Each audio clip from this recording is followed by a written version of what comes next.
Thank you, Tim Russert, for those kind words. Every Sunday morning, you do as much as any American to promote the values of the First Amendment, so it is certainly fitting for you to be here. I admit, however, I am very glad you are introducing me and not interviewing me, which would be a lot tougher. I also want to thank the Media Institute, not just for recognizing me and NBC Universal, which is indeed a great honor, but also for leading the way when it comes to freedom of speech.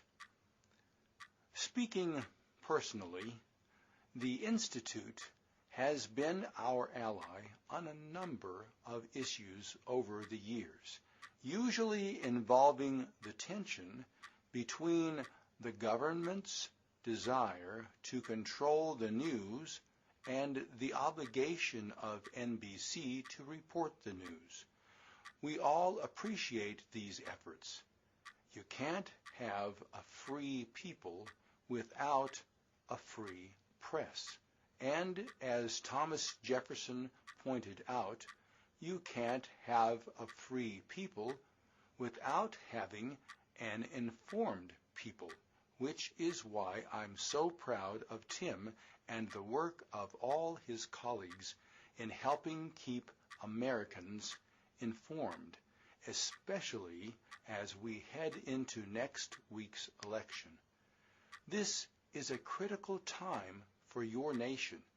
That is why, as a news organization, we are alarmed at the flood of subpoenas that government at all levels is serving on journalists, including some of our own.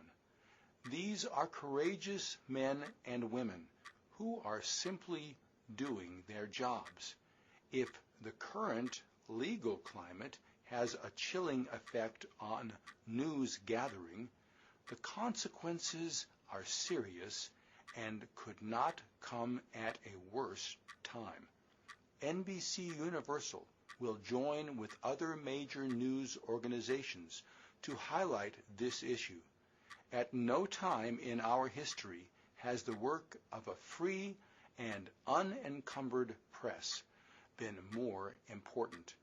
We will be working together to make sure the appropriate shield laws are in place at both the state and federal levels so that journalists can do their jobs without fear of government intrusion.